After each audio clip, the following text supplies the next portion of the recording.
B Y. Vijayendra versus Basanagouda Patil Yatnal ಮತ್ತು Ramulu versus Janardhana Reddy. B Y. Vijayendra versus doctor K Sudhakar ಒಳ ಜಗಳ ತಾರಕಕ್ಕೇರಿದೆ.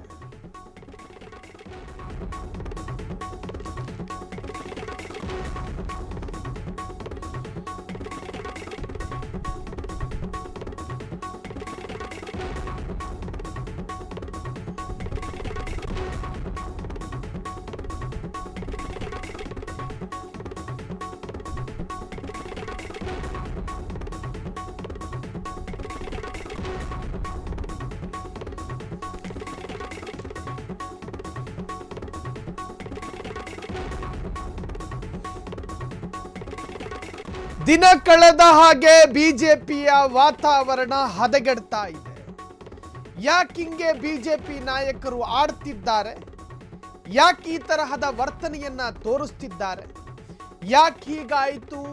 ಕಮಲ ಬಂಗಲೆ ಎನ್ನುವಂತಹ ಅರ್ಥದಲ್ಲಿ ಚರ್ಚೆಗಳು ಶುರುವಾಗಿದೆ. ಆರಂಭದಲ್ಲಿ ಬಿ.ವೈ. ವಿಜೇಂದ್ರ ವರ್ಸಸ್ಸು ಯತ್ನಾಳ್ ಅಂತ ಇತ್ತು. ಅದಾದ ಮೇಲೆ doctor Sudhakar versus B Y. Vijendra ಅಂತಾಯಿತು.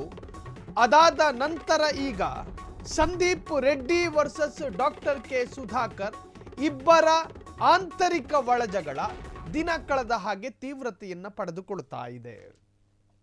ಯಾವಾಗ ಜಿಲ್ಲಾಧ್ಯಕ್ಷರ ನೇಮಕ ವಿಚಾರವಾಗಿ ಬಿ.ವೈ. ವಿಜೇಂದ್ರ ಖಡಕ್ ನಿರ್ಧಾರವನ್ನು ತೆಗೆದುಕೊಂಡ್ರು, ಆಗ ಶುರುವಾದಂತಹ ಸಮರ ಇದು. ಕೆ ಸುಧಾಕರ್ ಹೇಳಿದ್ರು, ನನ್ನ ಬಳಿ ಒಂದು ಸಣ್ಣ ಅಭಿಪ್ರಾಯವನ್ನ ಕೇಳಿಲ್ಲ. ನಾನು ಒಬ್ಬ ಸಂಸದ, ನನ್ನ ಜಿಲ್ಲೆಯ ಅಧ್ಯಕ್ಷರ ನೇಮಕದ ವಿಚಾರವಾಗಿ ನನ್ನ ಅಭ್ಯಂತರಗಳು ಕೂಡ ವ್ಯಕ್ತಪಡಿಸ್ತಾ ಇರಲಿಲ್ಲ. ನನ್ನ ಬಳಿ ಅಭಿಪ್ರಾಯವನ್ನು ಕೇಳಿದ್ದರೆ, ಆದರೆ ಕೇಳೇ ಇಲ್ಲ.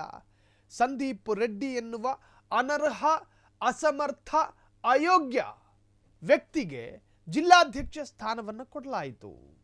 ಅದಾದ ನಂತರ ಡಾಕ್ಟರ್ ಕೆ ಸುಧಾಕರ್ ಹೈಕಮಾಂಡ್ ನಾಯಕರ ಬಳಿ ಫೋನ್ ಸಂಭಾಷಣೆ ಮಾಡಿದ್ರು ಅಥವಾ ದೆಹಲಿಗೆ ಹೋಗಿ ಕೂತ್ಕೊಂಡು ಮಾತನಾಡಿದ್ರು ಗೊತ್ತಿಲ್ಲ.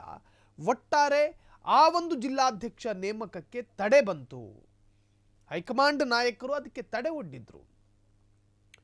ಕಟ್ಟಾ ಸುಬ್ರಹ್ಮಣ್ಯ ನಾಯ್ಡು, ಬಿ.ಎಸ್. ಯಡಿಯೂರಪ್ಪ, ಬಿ.ವೈ. ವಿಜೇಂದ್ರ ಮತ್ತು ಒಂದಷ್ಟು ಜನರು ಅದಕ್ಕೆ ಆಕ್ಷೇಪವನ್ನು ವ್ಯಕ್ತಪಡಿಸಿದ್ರು. ಆದರೆ ಅದು ಬಹಿರಂಗ ಆಕ್ಷೇಪ ಆಗಿರಲಿಲ್ಲ.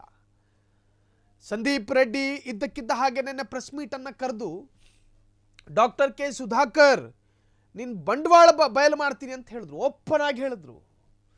ಡಾಕ್ಟರ್ ಕೆ ಸುಧಾಕರ್ ಸಂದೀಪ್ ರೆಡ್ಡಿಯ ಜಿಲ್ಲಾಧ್ಯಕ್ಷ ಸ್ಥಾನವನ್ನು ಸಹಿಸಿಕೊಳ್ಳಲಿಲ್ಲ. ಬಿಜೆಪಿಲಿ ಹೊಸ ಬಂಡಾಯಕ್ಕೆ ಕಹಳೆ ಊದಿದ ಸಂದೀಪ್ ರೆಡ್ಡಿ ಡಾಕ್ಟರ್ ಕೆ ಸುಧಾಕರ್ ವಿರುದ್ಧ ತೊಡೆ ತಟ್ಟಿದ ಸಂದೀಪ್ ರೆಡ್ಡಿ. ಇನ್ನು ಮುಂದೆ ನಿನ್ನ ವಿರುದ್ಧವೇ ನನ್ನ ಸಮರ ಎಂದ ರೆಡ್ಡಿ, ಒಂದೇ ಪಕ್ಷ ಅಂತ ನೋಡಲ್ಲ, ನಿನ್ನ ಹಗರಣ ಬಿಚ್ಚಿಡ್ತೀನಿ. ಸಂದೀಪ್ ರೆಡ್ಡಿ ನಾನಾ ನೀನಾ ನೋಡೇ ಬಿಡೋಣ ಅನ್ನುವಂತಹ ಅರ್ಥದಲ್ಲಿ ಸಮರ ಸಾರಿದ್ದಾರೆ. ಬಹಿರಂಗ ಸಮರ. ಚಿಟಿಕೆ ಹೊಡೆದು ಸವಾಲ್ ಹಾಕಿದ ಸಂದೀಪ್ ರೆಡ್ಡಿ ಏಕವಚನದಲ್ಲೇ ಸುಧಾಕರ್ ವಿರುದ್ಧ ವಾಗ್ದಾಳಿ ಮಾಡಿದ ಬಿಜೆಪಿಯ ಜಿಲ್ಲಾಧ್ಯಕ್ಷ. ಬಿಜೆಪಿಲಿ ಹೊಸ ಬಂಡಾಯಕ್ಕೆ ಕಹಳೆ ಊದಿದ ಸಂದೀಪ್ ರೆಡ್ಡಿ, ಕೋವಿಡ್ ನಿರ್ವಹಣೆಯಲ್ಲಿ ನಿನ್ನ ವಿರುದ್ಧ ಕೇಳಿ ಬಂದಿರುವಂತಹ ಹಗರಣ, ಚಿಕ್ಕಬಳ್ಳಾಪುರದಲ್ಲಿ ಜನರಿಗೆ ಯಾವ ತರಹದ್ದೆಲ್ಲ ಅನ್ಯಾಯಗಳನ್ನು ನೀವು ಮಾಡಿದ್ದೀರಿ ಎಲ್ಲವನ್ನೂ ಕೂಡ ಬಯಲು ಮಾಡ್ತೀನಿ.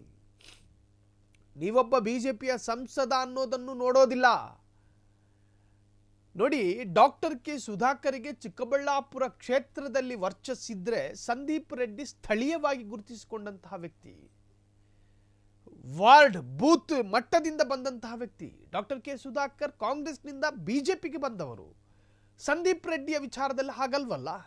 ಸಂದೀಪ್ ರೆಡ್ಡಿ ಬಜರಂಗ ದಳ, ವಿಶ್ವ ಹಿಂದೂ ಪರಿಷತ್, ಎಬಿವಿಪಿ, ಖಟ್ಟರ್ ಹಿಂದುತ್ವವಾದದ ಸಂಘಟನೆಯ ನಾಯಕರ ಜೊತೆ ನಿರಂತರ ಸಂಪರ್ಕದಲ್ಲಿರುವವರು. ಬಿಜೆಪಿ ಹೇಳಿ ಕೇಳಿ ಒಂದು ರೈಟ್ ವಿಂಗ್ ರಾಜಕೀಯ ಪಕ್ಷ. ಸಂದೀಪ್ ರೆಡ್ಡಿಗೆ ಎಲ್ಲಾ ತರಹದ ನಾಯಕರ ಪರಿಚಯವೂ ಇದೆ. ವಲಸೆ ಬಂದ ಡಾಕ್ಟರ್ ಕೆ ಸುಧಾಕರ್ ಸಂದೀಪ್ ರೆಡ್ಡಿಗೆ ದೊಡ್ಡ ಮ್ಯಾಟರ್ ಆಗೋದಿಲ್ಲ. ಅದಕ್ಕೆ ಸಂದೀಪ್ ರೆಡ್ಡಿ ಹೇಳಿದ್ದು ಓಪನ್ ಆಗಿ, ನೀವು ಬಿಜೆಪಿಯಲ್ಲಿ ಇರೋದನ್ನು ಕೂಡ ನಾನು ಮರಿಬೇಕಾಗುತ್ತೆ. ಸಂದೀಪ್ ರೆಡ್ಡಿಗೆ ಖಾತ್ರಿಯಾಗಿದೆ. ಡಾಕ್ಟರ್ ಕೆ ಸುಧಾಕರ್ ಈಗ ಜಂಗಮ ಮನಸ್ಥಿತಿಯಲ್ಲಿದ್ದಾರೆ. ಯಾವಾಗ ಬೇಕಾದರೂ ಬಿಜೆಪಿ ಗೂಡಿಂದ ಕಾಂಗ್ರೆಸ್ ಗೂಡಿಗೆ ಜಂಪ್ ಆಗಬಹುದು. ಬಿಜೆಪಿ ನಾಯಕರು ಕೂಡ ಡಾಕ್ಟರ್ ಕೆ ಸುಧಾಕರ್ ಅವರಿಗೆ ಸೊಪ್ಪು ಹಾಕೋದಿಲ್ಲ. ಈಗ ಜಿಲ್ಲಾಧ್ಯಕ್ಷರ ನೇಮಕಕ್ಕೆ ತಡೆಯಾಕೆ ಹೈಕಮಾಂಡ್ ತಂತು ಅಂತ ಹೇಳಿದ್ರೆ, ಒಂದು ಬಿಜೆಪಿಯ ಸಂಸದನನ್ನು ಕಳೆದುಕೊಳ್ಳೋದಕ್ಕೆ ಬಿಜೆಪಿ ರೆಡಿ ಇಲ್ಲ. ಬಿಜೆಪಿಗೆ ಬೇಕಾಗಿರೋದು ಸಂಸದ ಹೊರತು ಡಾಕ್ಟರ್ ಕೆ ಸುಧಾಕರ್ ಅಲ್ಲ. ಒಂದು ವೇಳೆ ಡಾಕ್ಟರ್ ಕೆ ಸುಧಾಕರ್ ಮಿತಿ ಮೀರಿ ಬಿಜೆಪಿಗೆ ಹೋಗಿದ ಕಾಂಗ್ರೆಸ್ಸಿಗೆ ಸೇರ್ಪಡೆ ಆಗಿದ್ದೇ ಆದಲ್ಲಿ ಬಿಜೆಪಿಗೆ ಸಂಸದ ಸ್ಥಾನ ಸಿಂಧುಗೊಳಿಸಬೇಕಾಗಿ ಬರುತ್ತೆ. ಕಾರಣ ಒಂದು ನಿಯಮಗಳಿದ್ದಾವೆ. ಪಕ್ಷಾಂತರಿಗಳಿಗೆ ಅವರ ಸ್ಥಾನಗಳನ್ನು ತೆಗೆದುಹಾಕುವಂತಹ ರೈಟ್ಸು ಅದು ಬಿಜೆಪಿಯಲ್ಲೂ ಇದೆ, ಕಾಂಗ್ರೆಸ್ನಲ್ಲೂ ಇದೆ. ಹಾಗಾಗಿ ಇಲ್ಲೊಂದು ಬೈ ಎಲೆಕ್ಷನ್ ನಡಿಬೇಕಾಗಿ ಬರುತ್ತೆ ಚಿಕ್ಕಬಳ್ಳಾಪುರ ಸಂಸದ ಸ್ಥಾನಕ್ಕೆ. ಅಷ್ಟು ಸರ್ಕಸ್ ಮಾಡುವಂತಹ ಅಗತ್ಯತೆ ಬಿಜೆಪಿಗೆ ಈಗಿಲ್ಲ. ಹಾಗಾಗಿ ಡಾಕ್ಟರ್ ಕೆ ಸುಧಾಕರ್ ಅವರನ್ನ ಉಳಿಸಿಕೊಳ್ಳುವ ಪ್ರಯತ್ನ ಬಿಜೆಪಿ ಮಾಡಬಹುದು. ಅದರರ್ಥ ಡಾಕ್ಟರ್ ಕೆ ಸುಧಾಕರ್ ಬೇಕು ಅಂತಲ್ಲ, ಬಿಜೆಪಿಯಿಂದ ಒಂದು ಸಂಸದನನ್ನು ಕಳೆದುಕೊಳ್ಳಬಾರದು ಎನ್ನುವಂಥ ಇರಾದೆಯಲ್ಲಿ. ಹಾಗಾಗಿ ಈಗ ಡಾಕ್ಟರ್ ಕೆ ಸುಧಾಕರ್ ಅವರಿಗೆ ಈ ತರಹದ ಒಂದು ಹೈಕಮಾಂಡ್ ಬೆಂಬಲ ವ್ಯಕ್ತವಾಗಿದೆ. ಸಂದೀಪ್ ರೆಡ್ಡಿ ಬಹಿರಂಗ ಕಹಳೆಯನ್ನು ಊದಿದ್ದಾರೆ, ಸಮರ ಸಾರಿದ್ದಾರೆ. ಸೊ ಇನ್ನು ಮುಂದೆ ಚಿಕ್ಕಬಳ್ಳಾಪುರದ ರಾಜಕೀಯ ಯಾವ ಮಟ್ಟಕ್ಕೆ ತಿರುವನ್ನು ಪಡೆದುಕೊಳ್ಳುತ್ತೆ ಎನ್ನುವಂತಹದ್ದು ಈಗ ರಾಜಕೀಯದಲ್ಲಿ ಗುಣುಕ್ತಾ ಇರತಕ್ಕಂಥ ಒಂದು ಪೊಲಿಟಿಕಲ್ ಸಬ್ಜೆಕ್ಟ್.